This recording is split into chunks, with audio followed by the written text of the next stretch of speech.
Thanks for staying with us here on The Real Story. As war continues in Gaza, a temporary pause in fighting with tense negotiations means humanitarian aid has gotten on the ground there with more access. But still, people say it's not enough. Joining us now is Yanti Supto, president and CEO of Connecticut-based Save the Children, an international non-governmental operated aid foundation.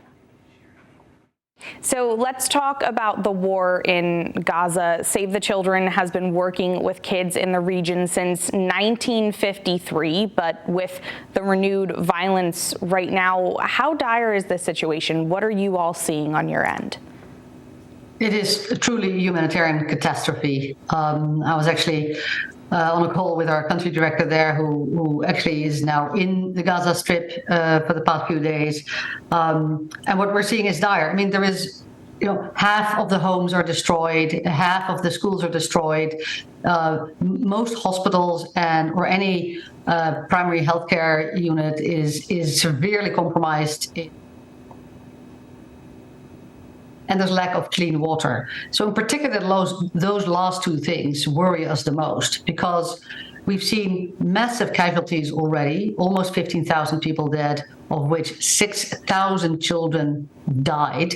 But we're worried that much, much more of those casualties or injuries are to come if clean water infrastructure isn't restored soon. Right.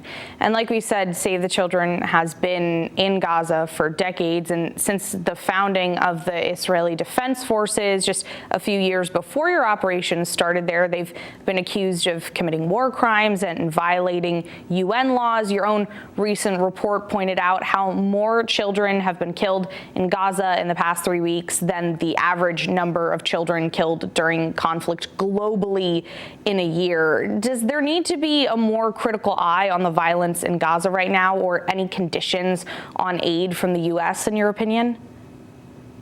Well, Save the Children, alongside many, many hundreds of other humanitarian organizations who are also operational on the ground, have been calling for an immediate ceasefire.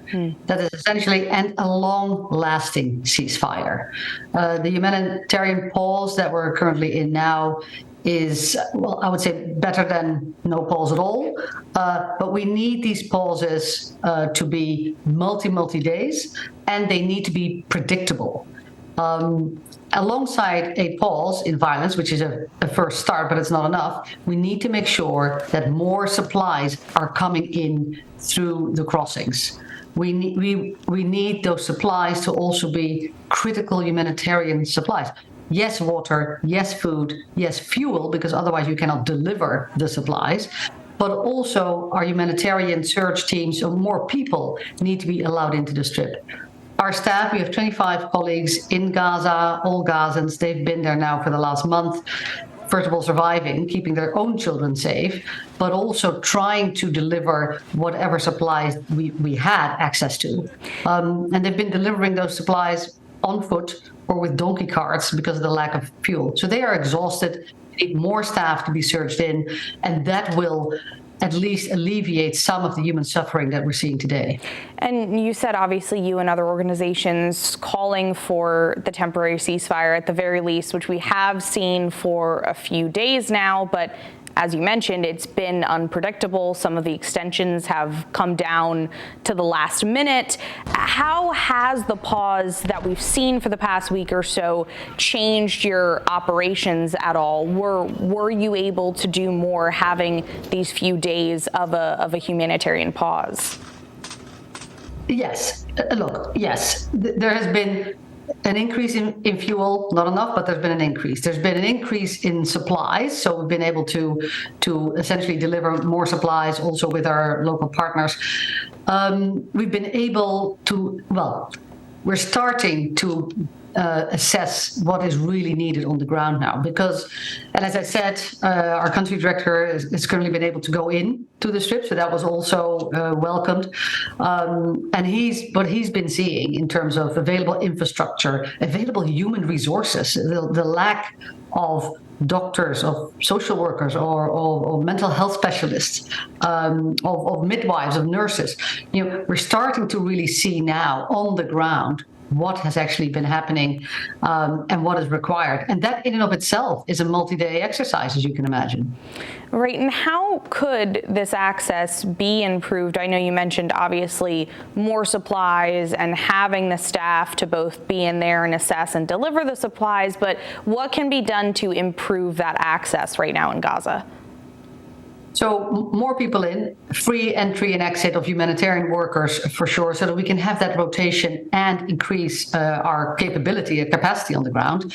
We are also calling for an opening of more crossings. We currently have one crossing open.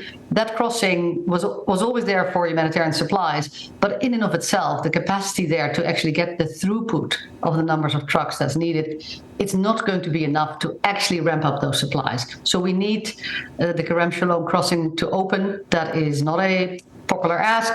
That would also allow for more commercial supplies to come in. The humanitarian sector on its own, no matter how hardworking and how committed we are altogether, cannot take care of 2.3 million people in an area that are all in humanitarian need. We need local markets to function. We need more commercial supplies to come through with basic necessities: flour, water, food, other items, baby diapers, soap, essentials for living. So we're calling for more crossings to be opened, as well as more people to be allowed in. And even with the temporary ceasefire, we've seen our humanitarian and aid workers safe there right now? As long as the ceasefire holds, or the humanitarian pause gets extended, there is more safety. We have also asked governments and all parties to observe or make a deconfliction mechanism actually work. So if in the absence of a ceasefire, in the absence of a pause, if there is violence going on, we need to be able to say these areas cannot be targeted. These areas where they're hospitals or areas where we know there are a lot of displaced people, we need to be able to say these areas there's vulnerable people, civilians and children there. And that mechanism that is working in other conflict areas, that mechanism hasn't been working in this particular case. And, over the past couple of weeks, as we've seen more people getting in and getting into the area, as you said, we've learned more, and we've now seen people coming out. There's been a lot of very injured children who've been brought to hospitals in the United Arab Emirates, premature babies transferred to treatment in Egypt, and of course, more than 1 million people displaced in the past 2 months. You've seen refugee crises and conflicts many times before, unfortunately. How do you think the international community should or could step up in the near and even more distant future? Well, first and foremost, continue to call for a ceasefire. Secondly, make sure there's adequate funding available to reconstruct a lot of the infrastructure that has been destroyed, from water infrastructure, desalination plants, to hospitals, to schools, to homes. And for that, funding will be required. A lot more than is currently pledged or has come through. Countries that are taking care of some of these people that are coming out will also need that support and funding.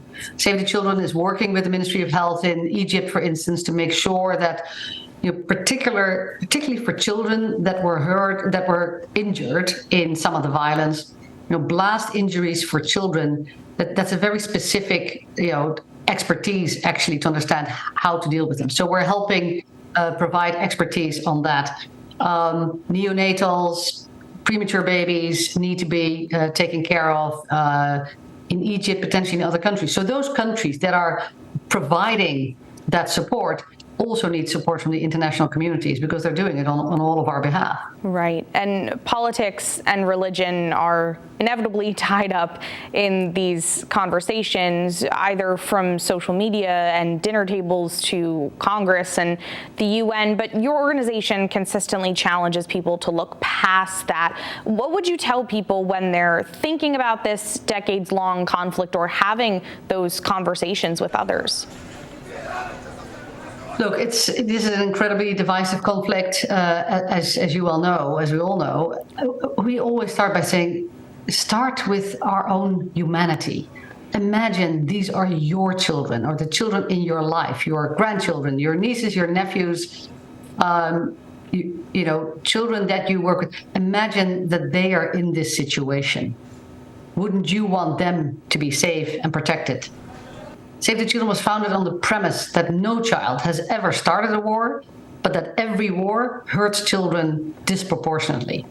So it starts with that, common humanity. And then a lot of those other things become simpler, actually, when you focus on that. What do we need to do together to make sure those million children currently in Gaza are safer than they are now?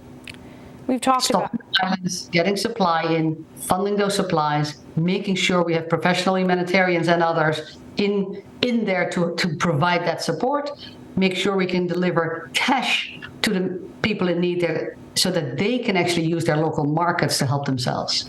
And we've talked about, obviously, the spread of information and trying to find out what's actually happening on the ground there. With social media connecting all of us, this has really been a war of information. What do you tell people when it comes to sifting through that constant information and, unfortunately, often misinformation?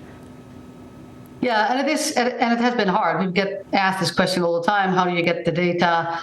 And we also have to be honest, right? It's been incredibly hard to get. There is no independent verification of some of the data that we're getting out. We're using the same data the UN are using, that we've used in the past, that in the past has proven to be, pretty accurate, or within the margin.